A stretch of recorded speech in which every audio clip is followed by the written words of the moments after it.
So what do you do when you're used to riding this, or this, or even this? And out of the blue, someone sends you this. Well, it is powerful for an e-scooter, and the manufacturer says it can even go off-road, so I'm game. I'll ride anything with two wheels. Let's give this e-scooter a chance and see just how viable it is as a means of transport. Okay, 2,900 watts peak power sounds good, but actually it's only about 4 horsepower, same as your average lawnmower. But I'm seeing these e-scooters all over the Algarve, carving their way through traffic at improbable speeds with their riders wearing next to no protective gear, so I wanted to try one for myself. What are they like as daily riders? How far can you commute? How fast can you commute? Are they practical? And perhaps most important of all, are they safe compared to a traditional petrol scooter like the Honda ADV 350 that I've been using as a daily runabout for the past 4 years? And at the end of the video, I'll put this e-scooter through its paces on a few gravel tracks and see how it compares to my Triumph Tiger 900. Now, full transparency, the manufacturer Ausom did reach out to me and offer this DT2 Pro model for review free of charge, but I don't get any other kickbacks or commission on sales, and they haven't advised me what to say about their scooter. So let's get going. Everything arrives in this box and assembly is very straightforward. Probably the most awkward bit is lifting the 35 kilo scooter out of the box, but once it is out, it's basically a question of just unfolding the handlebar stem and screwing the handlebars into place with the large orange knob on the front. All the cables and connectors are already in place, and the battery arrived with about 90% charge, so it was basically ready to race right out of the box. A quick run through the specs. As I said, 2.9 kilowatts or around 4 horsepower peak from 2 independently controlled electric motors. Weight is around 34 kilos or 75 pounds. Maximum load 135 kilos or just under 300 pounds. So realistically, you're looking at a single adult passenger. You could maybe squeeze a small adult or teenager onto the footboard, which measures 525 by 180 mil. I say this as I have seen e-scooters with 2 people on, but apart from intimacy issues, I'm not sure about either the safety or even the legality of that on public roads. It's all a bit of a grey area at the moment, as is often the case with new technology, as legislation takes a while to catch up, and it varies from country to country. But, for example, third-party civil liability insurance has been compulsory here in Portugal on e-scooters since July 2025, and you'll usually find some minimum regulations regarding safety equipment, maximum weight, power and speed, etc., depending on which country you're in. As I'm an e-scooter noob, I decided to play it safe and wear full motorcycle gear anyway for my own safety. So Roadskin jeans, Icon mesh jacket, Noxabane Pro gloves and full face showy helmet. But at the very least, you should really be wearing a cycling helmet and gloves and a tough jacket or hoodie and jeans. One leitmotif in this video will be how these scooters should definitely not be thought of as toys. They might look a bit like the scooters we had as kids in the 70s and 80s, but they're heavy and they're fast, and especially these full power models should, in my opinion, require some sort of operating license or at the very least a short training course. This was the first time I'd ridden one, but having spent the previous week with a 170 horsepower Ducati Diavel, it was a fairly painless transition. These machines can be ridden on the street with no experience or training, much less a license. Legislation will inevitably catch up, but in the meantime, if you've never ridden a powerful motorcycle before, then just be wary. It's quite large physically, even when folded up, and although it obviously goes in the back of my van easily, I still need to hold it in a more or less upright position with straps to keep the batteries the right way up, and while lifting 35 kilos in and out of a van doesn't require superhuman strength, it does call for focus as it's an awkward shape and there aren't many obvious grab points. You could get it in the boot of an SUV, for example, but it wouldn't fit in the boot of our Ford Fiesta without folding the rear seats down, and I found that it would often fall over during transportation in the van, even when strapped in place. It's transportable rather than portable. So you squeeze the trigger throttle, push off with your right foot like on a kid's toy scooter, and after a metre or so the motor, or motors if you're in dual motor mode, kick in. It does surprise you the first time you try it, but you quickly get used to it, and the eagerness can be adjusted in the menu. You steer it like on a bicycle, so no counter steering here, and there's also a slight notch in the centre to keep you going straight ahead if you want. Simple hydraulic brakes with single discs front and rear that you operate again like on a bicycle or a petrol scooter. Left hand for the rear, right hand for the front brake, and you accelerate using the trigger throttle. Now, as a biker, I did find this slightly unintuitive, as the throttle feels like a brake lever and is located just behind the front brake lever. Again, you do get used to it, but I personally would have felt more at home with a twist throttle. Minor detail. So, the question everyone is asking, how fast will it go, mister? Well, with dual motor mode and race mode engaged, I saw 62 kilometers per hour, which is about 39-40 miles an hour, on a flat, smooth surface. I could probably have topped that, but as you can see, the TFT dash is very difficult to read in the sun, especially as you have to look almost directly down as if you're looking at your own feet and taking your eyes completely off the road, something I can't say I particularly wanted to do, travelling at 40 miles an hour on these little wheels. Some of this riding footage probably does look a bit wobbly. Some of these clips, by the way, are actually my first ever attempts at riding it on private roads near our house, hence no gloves or other protective gear. But yes, the small wheels do tend to wander a bit of their own accord, which is probably why Ausom incorporated that straight ahead notch cum steering damper I mentioned. And with such little wheels, there's way less gyroscopic effect than you get on a full-size bike. Now, Ausom's claim that these are 10-inch wheels is, I have to say, a bit misleading, because the 10 inches is the outer diameter of the tyres when brand new with fresh tread. The rims themselves are considerably smaller. Another suggestion, if you're watching Ausom, maybe incorporate a side stand warning buzzer. A warning light's no good as you won't see it in the sunshine. I rode off on more than one occasion with the stand still down, and only realised when I heard it scraping along the road. Now, other reviews of this DT2 Pro I've seen do tend to obsess a bit over the speed and the acceleration. I mean, yeah, sure, it's faster than walking or running, but you quickly get used to it. Well, I did, and so did my non-biker son, and you soon find yourself basically using full throttle all the time. It's roughly on a par with a small petrol scooter like the Honda Vision that Mrs. RM used to have, but because it's so small and your feet are so close to the road surface, yes, you do feel as though you're doing more than the 50 or 60 kilometers an hour indicated on the dash.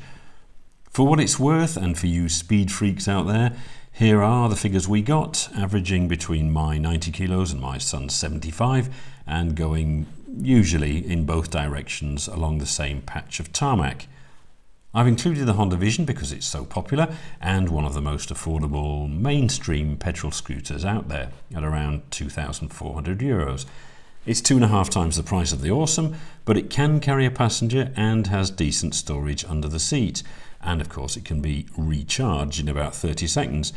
The downsides are, of course, that you need a license to ride it, at least an A1 here in Europe, and you need to buy and use proper riding gear, so helmet, and in some countries like France, gloves as well. The Ducati Diavol V4 is in here just for a bit of fun, and launching a 230 kilo, 170 horsepower bike for a non-professional like me is more difficult and inconsistent than just twisting the throttle of a clutchless scooter. But as you can see, the €900 Ausom in dual motor and race mode does hold its own against the 30 grand Diavol for the first 15 or 20 kilometers an hour, and absolutely smashes the Vision. That said, what most impressed me when I was putting this table together were the figures for Usain Bolt, who, at least on a good day, these are the times for his Olympic record-winning sprint, can keep pace with a Ducati Diavol. I know, different mechanics, different traction and all, but still, kind of makes you proud, doesn't it? In your face, petrol. Anyway, going fast is all well and good, but what about stopping? You get a dual hydraulic disc brake setup with 145mm discs front and rear, and both wheels get electronic ABS. I don't think you can switch this off, which is a pity. Something else Ausom might want to incorporate into an off-road mode in a future software update, at least on the rear wheel. Are the brakes any good?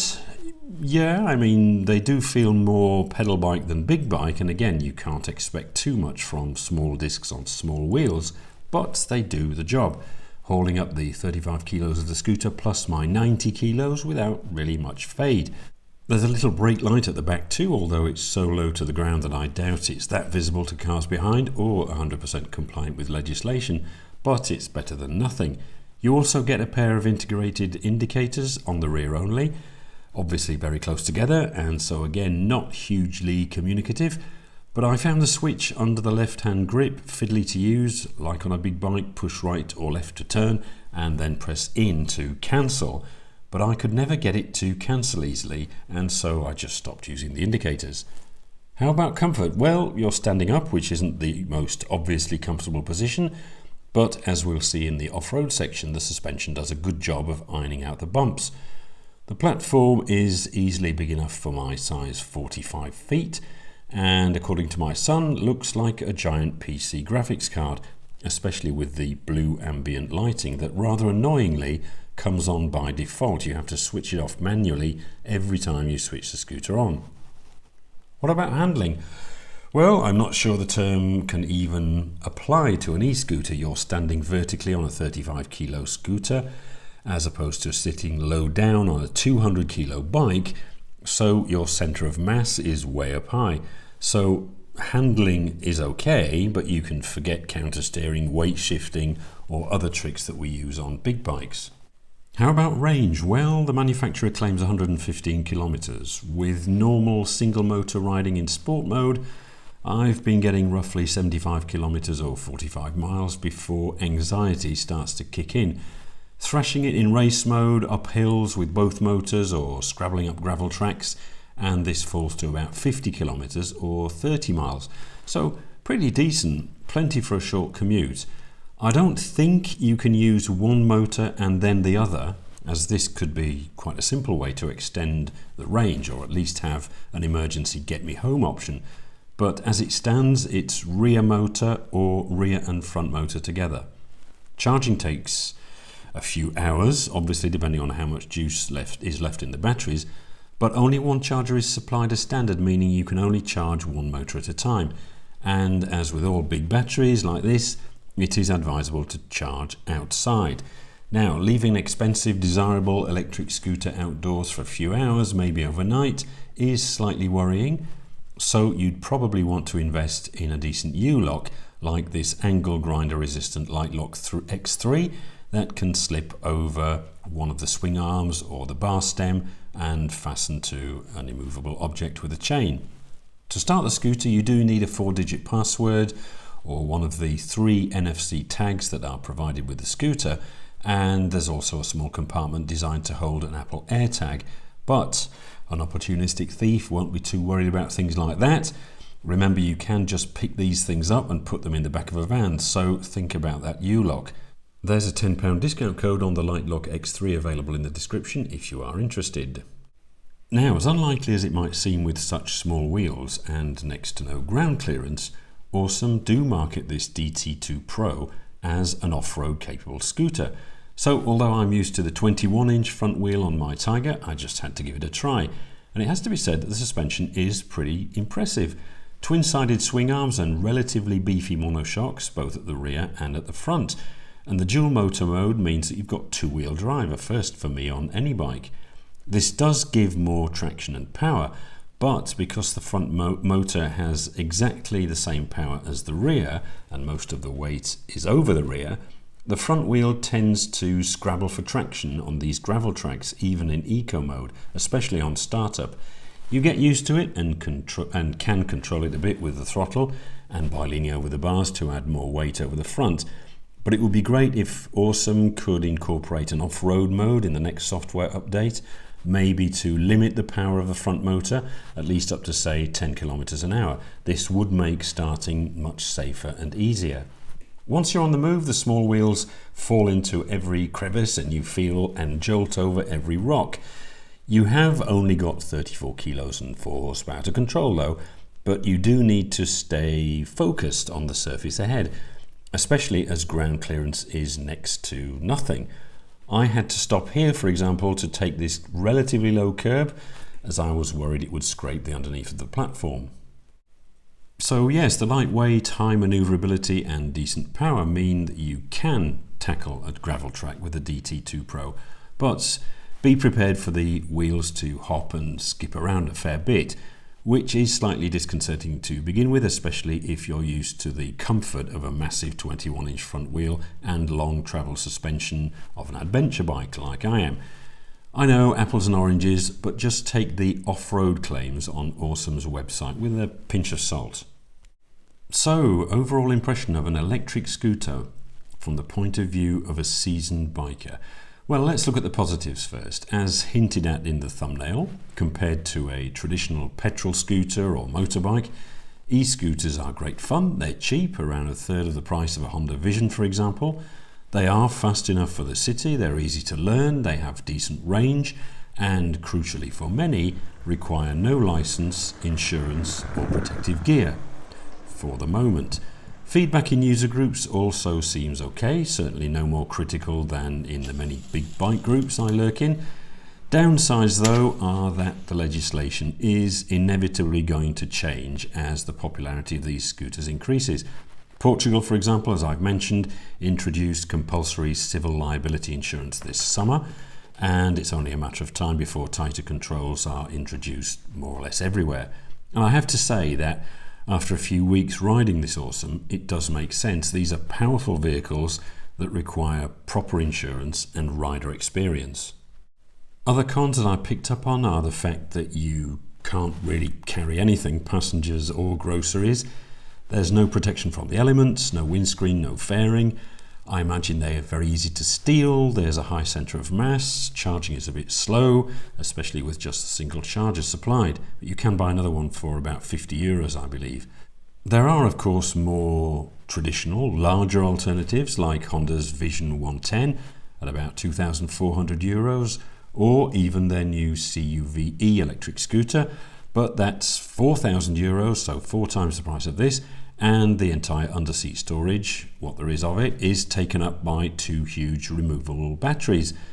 There are e-bikes like these in sports shops like Decathlon, but they are easily in the €2,000 to €3,000 range. So yes, if you want a quick, simple transportation for your daily 4 or 5 kilometer commute, then the Ausom DT2 Pro is an interesting option. Now, I'm lucky enough to own a pedal bicycle, a scooter, an adventure bike, a car and a van, so I've pretty much got all the boxes ticked already. But I guess an e-scooter could be shoehorned in somewhere between the bicycle and the scooter, say. Now, there are some discount codes in the description for use on Ausom's website, but have a good look around online and you may well be able to find a better deal. At the time of making this video, for example, Wharton here in Portugal are selling the DT2 Pro for €899. Let me know in the comments if you've had any experience of these e-scooters. Do you think they make a viable alternative to petrol-powered motorcycles or even e-bikes and e-scooters like Honda's CUVe? And as always, thanks for watching.